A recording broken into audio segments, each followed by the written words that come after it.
सोनी रंगली, यहाँ रब की मेहर बसे, यहाँ नीर बहे मस्तानड़े, यहाँ पावन पवन बहे। वाहिगुरु जी का खालसा, वाहिगुरु जी का खालसा, वाहिगुरु जी की फतेह।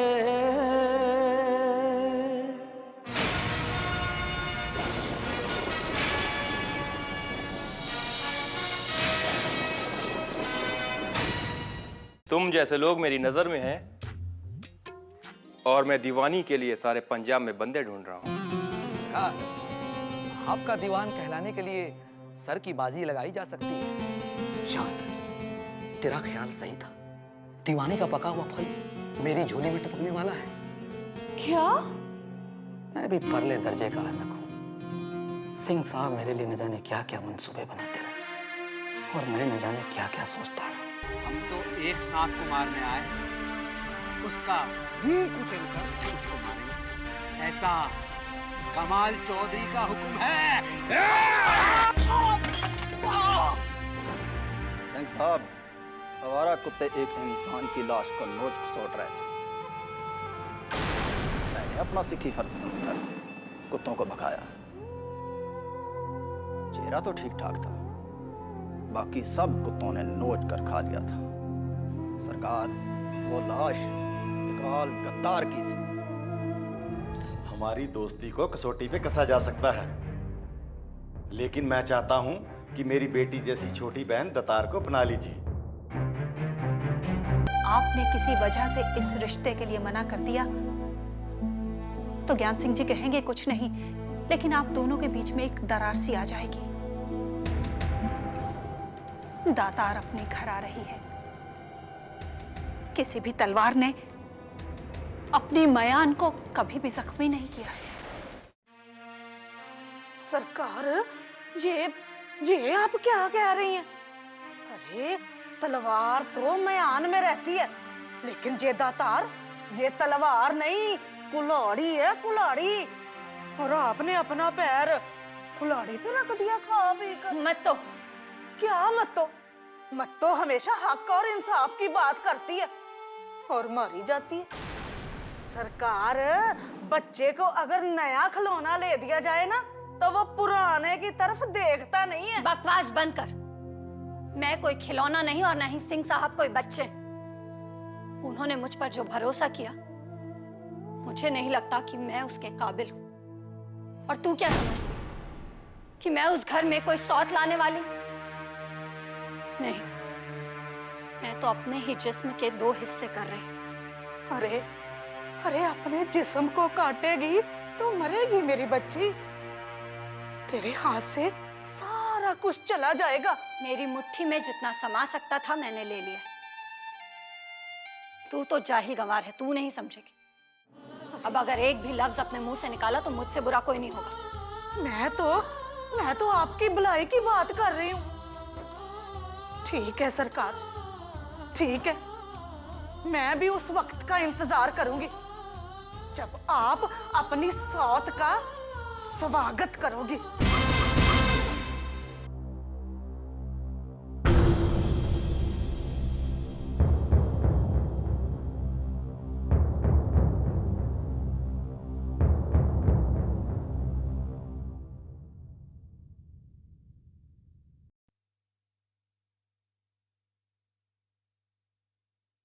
दिए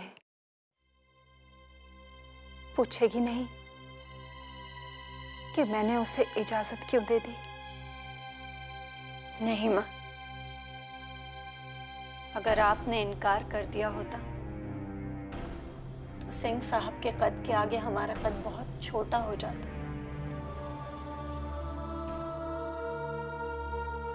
रोग की दवा कड़वी भी हो तो पी लेनी चाहिए। मेरी बच्ची, जन नानक बोले चौथी लावे, हर पाया प्रभ अबनासी। हर चौथड़ी लाम मन सहज भया, हर पाया बलराम जियो। गुरमुख मिले आस पाए, हर मन तन मीठा लाया बलराम जियो। हर मीठा लाया मेरे बग भाया, अंतिम हर लेव लाई। मन चिंत्या फल पाया, स्वामी हर नाम अजी बधाई।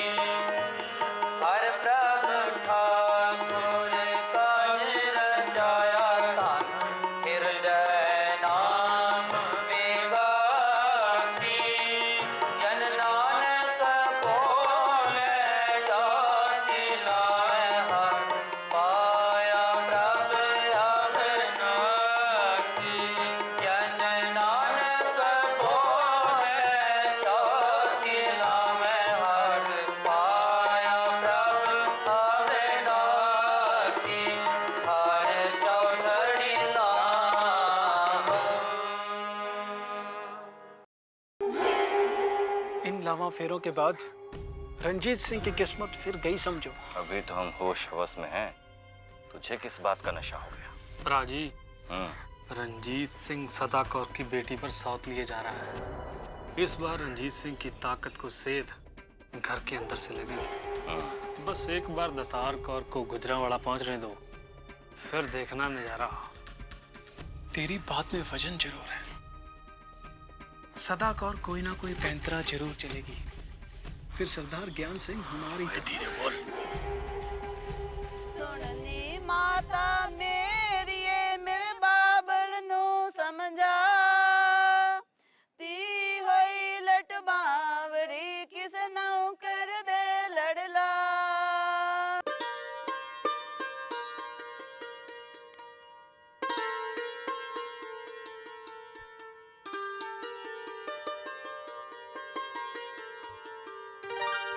भागो,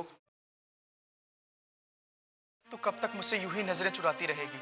अभी तो नजरों से दूर जाने का वक्त आ गया है। क्या मतलब? दतार अपने ससुराल जा रही है और ये गोली भी उसी के साथ जाएगी।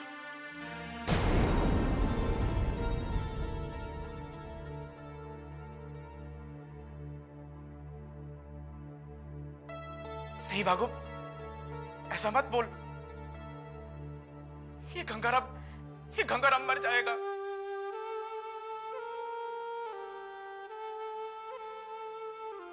देख पंडित, कुदरत ने हमें मौका दिया है। तुम मेरा ख्याल अपने दिल से निकाल दे। एक गांव का कुआं कभी समंदर से नहीं मिल सकता। मुझे जाने दे। भागो, नहीं, तू यहां से तो जा सकती है, मगर गंगाराम की जिंदगी से नहीं। देख, तू वो नदी है जिसे इसी समंदर में मिलना है। अच्छा सुन, जाते जाते एक बात तो बताती जा। क्या तेरे लिए मेरा प्यार एक तरफा है? मेरी तो हाँ या ना दोनों में ही मौत है पंडित। मुझे भूल जा। एक दिए से लौ मत लगा, सुबह होते उसे बुझा दिया जाता है।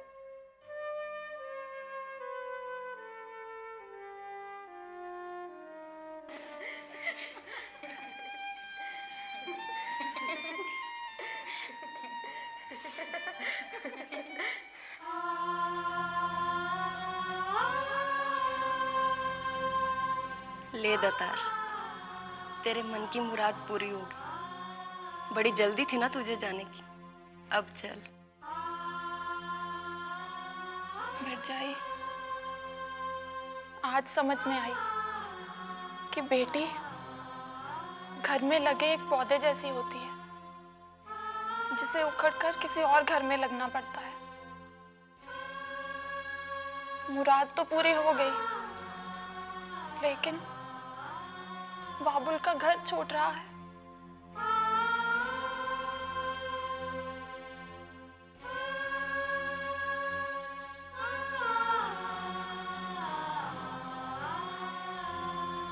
भरजाई, बहुत महंगी है ये विदाई।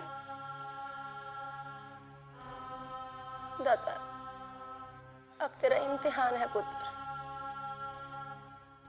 तो जिस घर में जा रही है उस घर में तेरी एक बड़ी बहन भी है।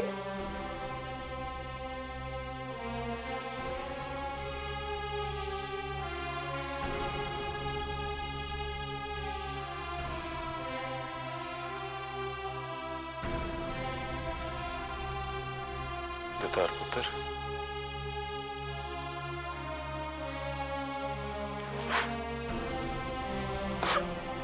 बेटी जब पैदा होती है ना, वो किसी की मांग तो होती है। माँ बाप पाल पोस कर उसे बड़ा करते हैं। जब मालिक आ जाता है तो उसके हवाले कर देते हैं। यही तो दस्तूर है पुत्र।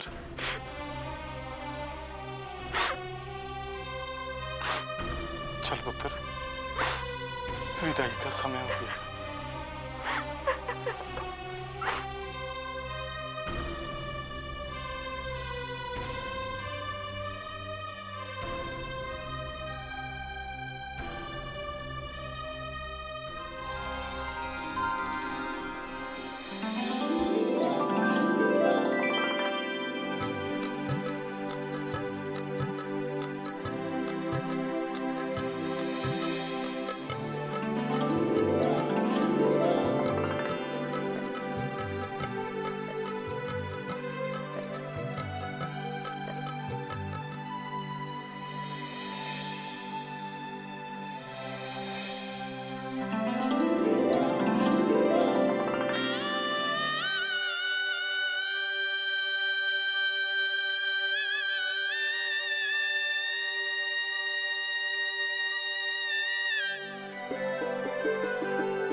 सरकार, बाहर तो बड़ी खुशियां मन रही हैं। सभी खी खी करके दांत निकाल रहे हैं। एक आप हैं जो अपनी सारी खुशियां उनको बांट दी। चुप कर मत तो। जब देखो चपड़ चपड़। 2 पल के लिए भी चुप नहीं बैठ सकती। मेरे सर में दर्द हो रहा। लो, आपका सर दबा तो रही हूं मैं। एक वो है कि एक पल के लिए भी खामोश नहीं हो सकते आपकी खातिर। ये कौन आ गया? देखती हूँ।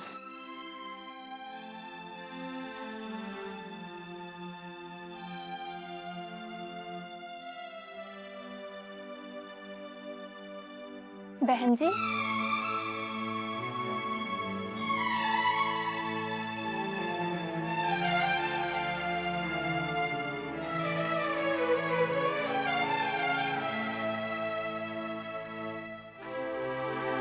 मैं यहाँ आपका हक छीनने नहीं, आपका दुख सुख बांटने आई हूँ।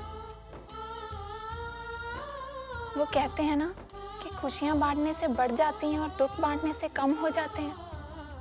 तो बस आप मुझे अपनी छोटी बहन ही समझ लीजिए।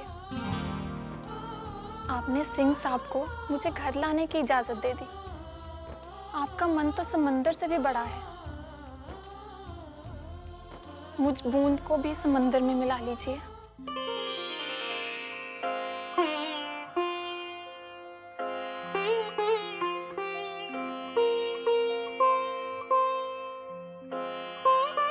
नहीं, तू ही कहती है ना कि तू बूंद है, पर जब बूंद समंदर में मिल जाती है तो समंदर हो जाती है। तेरी जगह मेरे पैरों में नहीं, मेरे दिल में।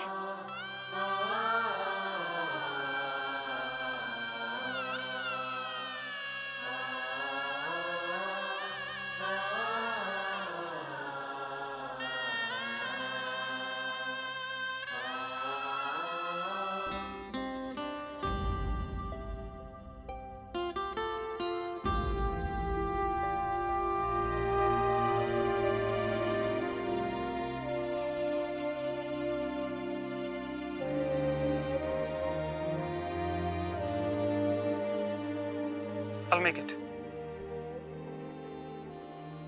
Sir, अफगान सोल्जर्स के प्रपोजल के बारे में आपका क्या ख्याल है? अफगान्स ने हम ब्रिटिश की तरफ फ्रेंडशिप का हाथ बढ़ाया है। That is great, sir. मगर उसके बदले में वो चाहते हैं कि जब अफगान आर्मीज दिल्ली पर कब्जा करने के लिए आए तो सरकार को कोई एतराज नहीं होना चाहिए। और सर, अगर अफगान्स दिल्ली में आ गए तो ये कंपनी सरकार की सेहत और उनके मंसूबों के लिए अच्छा नहीं होगा। यही बात तो मुझे परेशान कर रही है। That is troubling me. कल को अफगान का एम्बिशंस बढ़ गया, they would like to Kabul, Awadh and Bengal too. वो बंगाल और अवध को हड़प कर जाएंगे। लेकिन सर, कंपनी की फौजों का अफगान की भारी ताकत से टकराना कंपनी के लिए खतरनाक हो सकता है।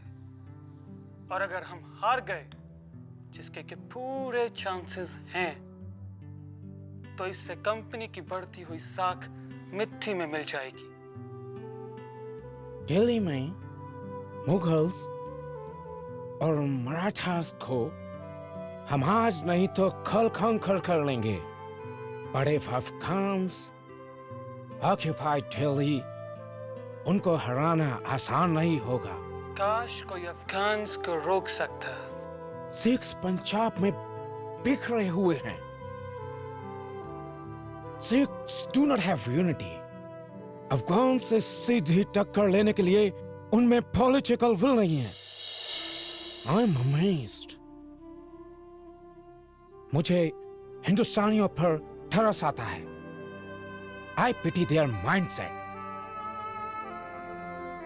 आपसी रंजिशों के चलते इन्होंने हम अंग्रेजों से मदद ली। आज डेक्कन, मद्रास, बंगाल सब हमारा है। और अब मुगल एम्परर से अपनी गर्दन छुड़वाने के लिए अफगान एम्परर को बुला रहे हैं। मुगल का आधा कंट्री हम ब्रिटिश और आधा अफगान ले जाएंगे। We will divide India into two. No, sir. We should have complete India. That is why I wish. काश पंजाब में कोई सिरफिरा होता जिसमें अफगान से टक्कर लेने की हिम्मत होती। एक सरफिरा है जिसके बाजू में बहुत ताकत है। He is powerful and cunning, like a fox. उसके होते हुए अफगानों में इतनी ताकत नहीं कि वो पंजाब पार कर सकें। Who's that? Ranjit Singh. Young man, please have a seat. Thank you. He is Ranjit Singh. He is a young man. I am very impressed by him. मैं उससे पहले मिल चुका हूँ। उसने मुझे कायल कर दिया। मुगलों और अफगानों से सिख हमेशा लड़ते रहे हैं, पर हम अंग्रेजों के बारे में उसका क्या ख्याल है? वो जो इस मुल्क का दुश्मन है, वो रणजीत सिंह का दुश्मन है। वो कभी अफगानों को पंजाब पार नहीं करने देगा। Well, I don't believe it. Are you sure Ranjit can check Afghans? You wanna bet? Sure. 20 guineas. I'm sure Ranjit cannot defeat Afghans.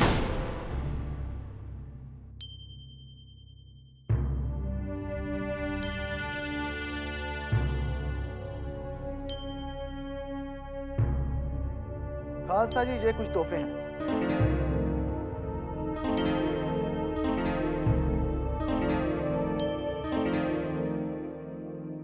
जो दिल्ली दरबार से आपकी सेवा में बादशाह शाह आलम के बेटे अकबर शाह लेके आए हैं, और आपके लिए शहंशाह मुल्क का एक खत। नहीं हीरालाल जी, वो शहंशाह मुल्क नहीं है, उन्हें शहंशाह दिल्ली कहो। क्यों अकबर शाह जी?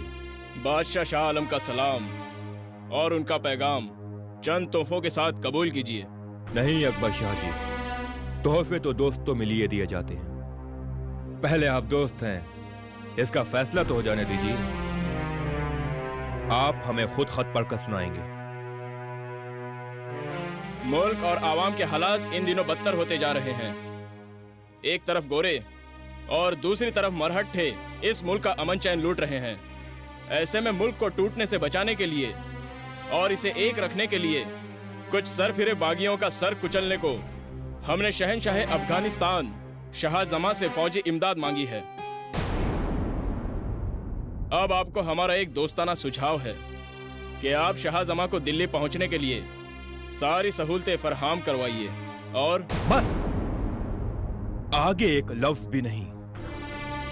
शाह आलम न जाने किस मुल्क और अवाम का हवाला दे रहे हैं जहां राजनीति का कोई धर्म नहीं होगा और सिर्फ धर्म की राजनीति होगी, वहां बदअमनी फैलेगी। और इसका जिम्मेदार राजा है, सिर्फ राजा। हम सिखों ने इस धरती पर इस मिट्टी के लिए हजारों कुर्बानियां दी हैं। दुश्मन के नेज़े का पहला वार पंजाब की धरती ने अपनी छाती पर झेला है। जिसे आप दिल्ली की हुकूमत कहते हैं, जिसे मुल्क मानते हैं, वो है कहां? और जब आपकी आवाम की हालत नाजुक है तो उसके मुंह से निवाला छीनकर उसको तोहफे की शक्ल में पेश करना जुल्म है। और ऐसे तोहफे रणजीत सिंह को कबूल नहीं। जिस शाहजमा से दिल्ली तख्त ने अपने मराठे भाइयों को मारने के लिए इमदाद मांगी है, उसे ये रणजीत सिंह पंजाब की धरती पर कभी नहीं आने देगा। ये मेरा वचन है, खालसा पंथ के एक सिपाही का वचन। इस पवित्र धरती पर हम दुश्मन के गंदे पांव कभी नहीं पड़ने देंगे। जो पंजाब के शेर दर्राए खैबर को हमेशा से बंद करने का ख्वाब लेकर जी रहे हैं, वो अब शाहजमा को उसी के घर के दरवाजे पर रोकेंगे। अकबर शाह, हमें दिल्ली का फरमान नामंजूर है। जब तक पंजाब की धरती पर रणजीत सिंह का सर उसके धड़ पर है, अफगान हमलावर यहां से कभी नहीं निकल पाएंगे, कभी नहीं।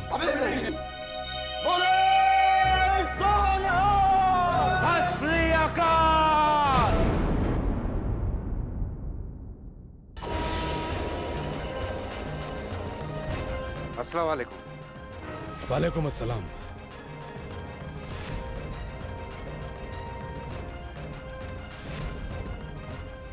फरमाइए, कैसे याद किया? ये वक्त तो आपके आराम का है। आराम?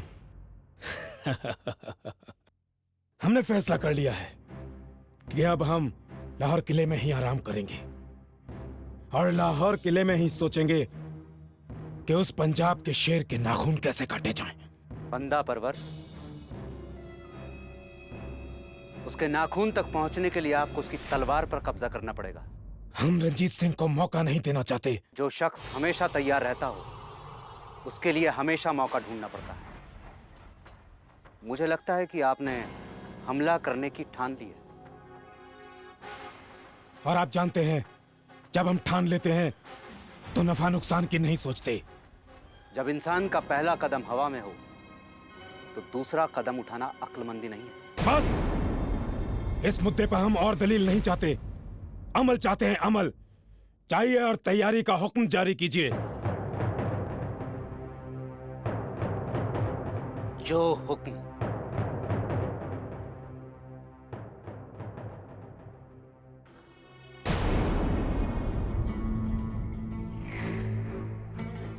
वजीर मोहतरम,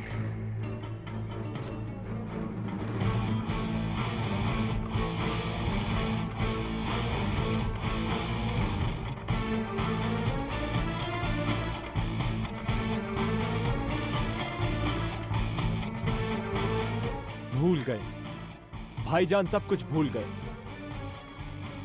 खान मोहतरम, ये वही हाथ है ना जिन्होंने उनके सर पर ताज पहनाया था? पर भाई वो दिन भूल गए। जो तख्त दिलवा सकता है वो तख्ते तक भी पहुंचा सकता है। मैं जानता था यही होगा, यही होने वाला है। इन हाथों ने कभी अपने सर पर ताज नहीं रखा, बल्कि इन हाथों ने दूसरों के सरों पर ताज रखे हैं। अगर आपका ये शफकत भरा हाथ मेरे सर पे हो तो मैं समझूंगा कि मेरे सर पर ताज है। वो मुंह की खाएगा, वो खाली हाथ वापस आएगा। यहां काबुल में भी उसके लिए कुछ नहीं बचेगा।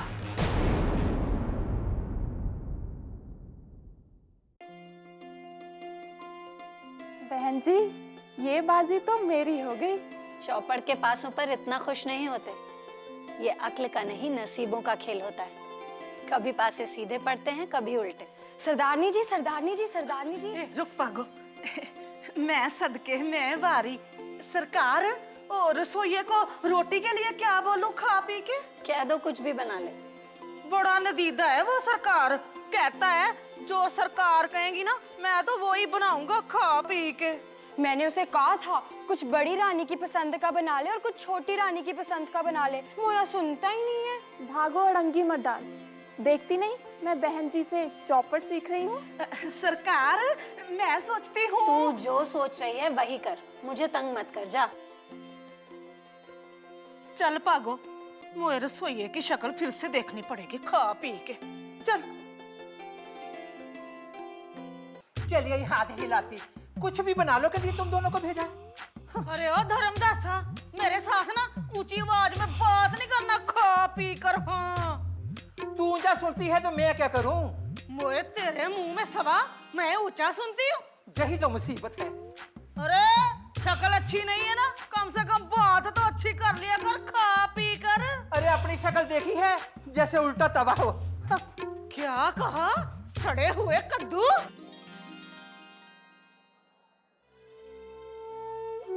जबान लड़ाएगी ना तो छील के नमक लगा के रख दूंगा। तू हाथ तो लगा के देख, तुझे ना आलू का जैसे मैंने छील के ना रख दिया तो मेरा नाम भी मत्तो नहीं है खा पी कर। मेरी मंद बुद्धि रसोइये से दोस्ती करेगी ना तो ऐश करेगी, ऐश खा पी के। मेरे लिए सारी दुनिया में तू ही रखा है खा पी कर। सड़ा हुआ मट्ठा। सड़ा हुआ मट्ठा? अरे ये किस बला का नाम है? हाँ, और सबके लिए सड़ा हुआ मट्ठा ही बनाऊंगा। हाँ। सर्दियां आने वाली हैं और किसी मौसमी बुखार की तरह ये अफगान लुटेरे हम पर फिर से हमला करेंगे, क्योंकि उनके मुंह खून लग चुका है। इस बार हमें उन्हें मुंह तोड़ जवाब देना होगा। अब हमें ऐसी मंजिल की तरफ बढ़ना है जो पंथ का, कौम का, वतन का सपना है। आज दुश्मन हमारे घर पे आके लड़ता है, अब दुश्मन हमारा इस्तकबाल अपने घर के दरवाजे पर करेगा। अब हमें अपनी तैयारी कुछ ऐसे ही करनी है। आदाब सिंह साहब। समत खान, क्या खबर लाए हो? मैं अपने बुजुर्ग की मजार पर जियारत के लिए गया था। वहां अफरा तफरी मची है। खबर पक्की है कि शाहजमां ने दर्राए खैबर पार कर लिया है। खैबर, दर्राए खैबर। समत खान, अतीत का सपना अब हमारा मंसूबा होगा। दर्राए खैबर पर अब हमें ऊंची दीवार बन के खड़ा होना है। समय आ गया है कि अब हमें अपनी सरहदों से बाहर निकलना होगा। मामा दल सिंह जी। जी पुत्र जी। अपने सभी दोस्तों को हमारे इरादों के बारे में खबर कर दीजिए। सरकार, रानी सरकार ने खाने के लिए बुलाया है। उनसे कहो कि दस्तरख्वान यहीं लगेगा। ओए भगवाने, जल्दी कर। अब तो परिंदे भी उड़ गए इस हवेली को छोड़ के। आती हूँ, थोड़ा सब्र तो करो। सारा कीमती सामान बाहर लग चुका है, अब क्या बचा है? तुम्हारे लिए तो कुछ भी कीमती नहीं है। अब एक मामूली सी पगड़ी के लिए तुम। पगड़ी कभी मामूली नहीं होती सरदार जी। इससे मामूली समझते हो तभी तो भागना पड़ रहा है। चलो, भागना पड़ रहा है, भागना पड़ रहा है।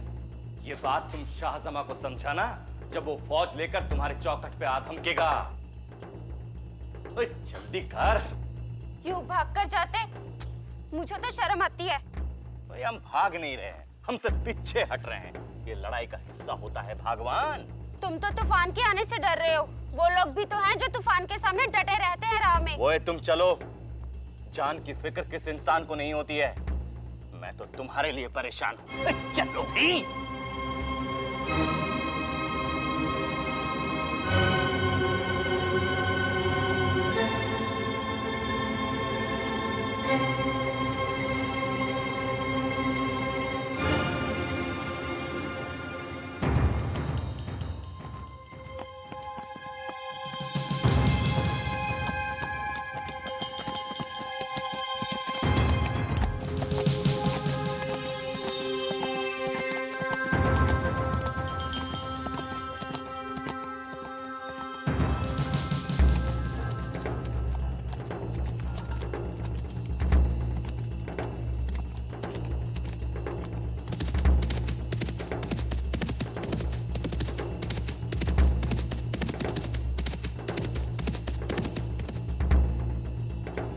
क्या खबर लाए हो?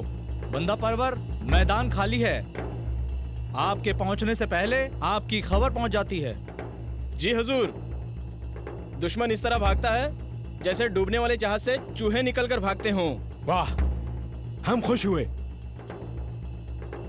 इंशाअल्लाह इस बार फतेह हमारे कदम चूमेगी। इस बार रंजीत सिंह को हम ऐसी मात देंगे कि वो कौम और वतन की आजादी का ख्याल भूल जाएगा। तुम दोनों जाओ और हमें आगे के मोर्चों की इसी तरह खबर देते रहना।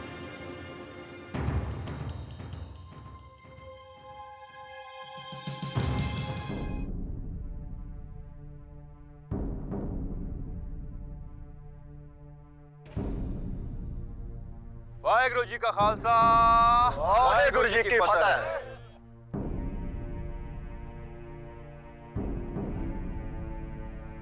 खालसा जी, हमने अपनी वतन, पंथ और कौम को कुछ वचन दिए हैं। आखिर कब तक? कब तक आप लोग यूं ही भागते रहेंगे? आप जितना भी भागेंगे, दुश्मन उतना ही आगे बढ़ता रहेगा। लालची दुश्मन की जंग सिर्फ गेहूं के दाने और सोने चांदी तक ही महदूद है, लेकिन हमारी जंग हमारी आजादी के लिए है, हमारी पहचान के लिए है, हमारे वजूद के लिए है। भागिए मत। ऐसे मौकों पर बब्बर शेर की तरह चलते चलते पीछे मुड़कर देख लीजिए, तो आपको शहादतों, कुर्बानियों और वतन परस्ती के अमर चित्र दिखाई देंगे, जो आपको हिम्मत देंगे, हौसला देंगे। आज हम सब इकट्ठा होकर दरबार साहब में मत्था टेकेंगे और ये प्रण करेंगे कि अब इस पवित्र धरती अमृतसर पर दुश्मन के पांव कभी नहीं पड़ने देंगे। शाहजमा लाहौर में दाखिल हो चुका है भतीजे, वो कभी भी यहाँ आ सकता है। इस बार तो हम शाहजमा को ऐसा सबक सिखाएंगे कि वो यहाँ तो क्या, लाहौर में भी कभी कदम नहीं रख सकेगा।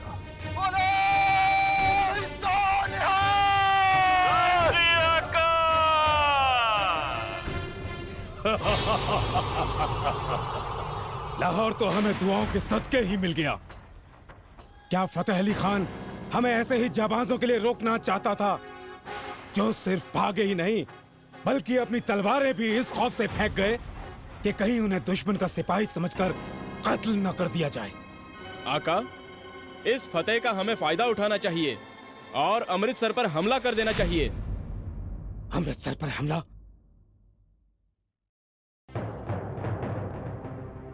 अक्ल का दामन थामे है जज्बात का। अमृतसर तो एक ऐसी मुबारक जगह है जहां से आज तक कोई भी हमलावर आबाद होके नहीं निकला। हमारे दादा मरहूम अहमद शाह अब्दाली भी। शायद तू ठीक कहता था तैमूर, इन सिखों के पास जरूर कोई गैबी ताकत है।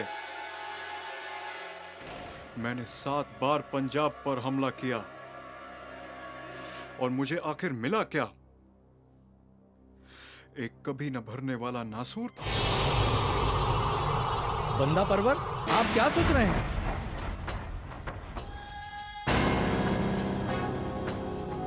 मसलेहत। हम मसलेहत के बारे में सोच रहे हैं। पीछे से हमारा काफिला रसद लेकर आने वाला है। रसद पहुंचते ही इंशाअल्लाह हम आगे कूच करेंगे।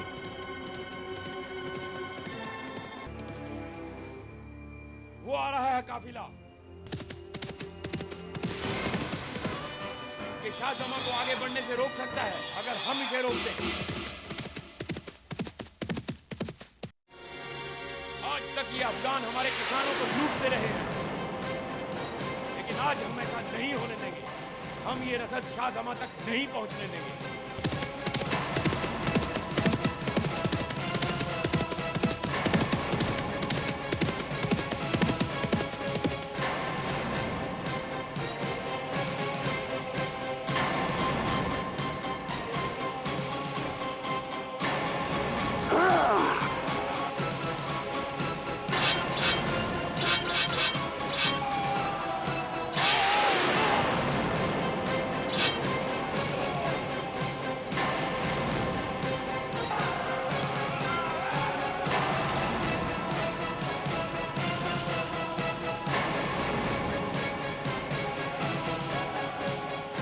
ले चलो इसे दरबार साहिब की नजर कर देंगे, क्योंकि ये भी हमारे मुल्क का ही माल है।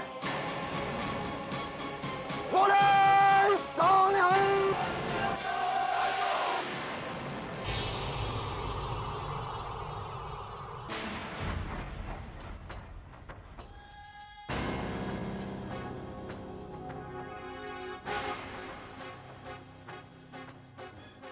आपकी दूरअंदेशी बिल्कुल सही निकली। भाई शाहजमा चूहे की तरह बिल में छुपे बैठे। उधर सिखों ने उनका रसद का रास्ता तक काट दिया है। महमूद शाह, लगता है तुम्हारी तख्त नशीनी का वक्त बहुत करीब आ गया है। चूहा बिना रसद के बहुत दिनों तक बिल में छिपा नहीं रह सकता।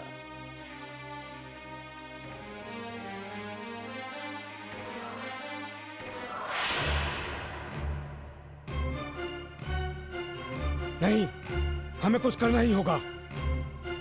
हम दुश्मन की इस चाल को कामयाब नहीं होने देंगे। वो हमें यहीं घेर कर खत्म कर देना चाहते हैं।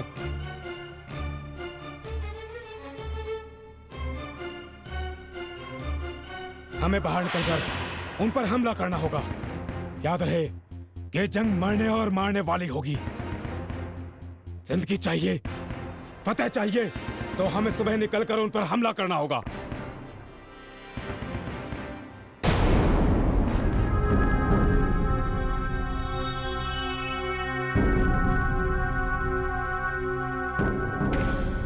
सिंह साहब, दुश्मन हमला करने को तैयार है। चाचा गौसा खान, हमें पहले से मालूम था चूहा बिल से बाहर आ रहा है। उसे आने दो, हम उन्हें चारों तरफ से घेरेंगे।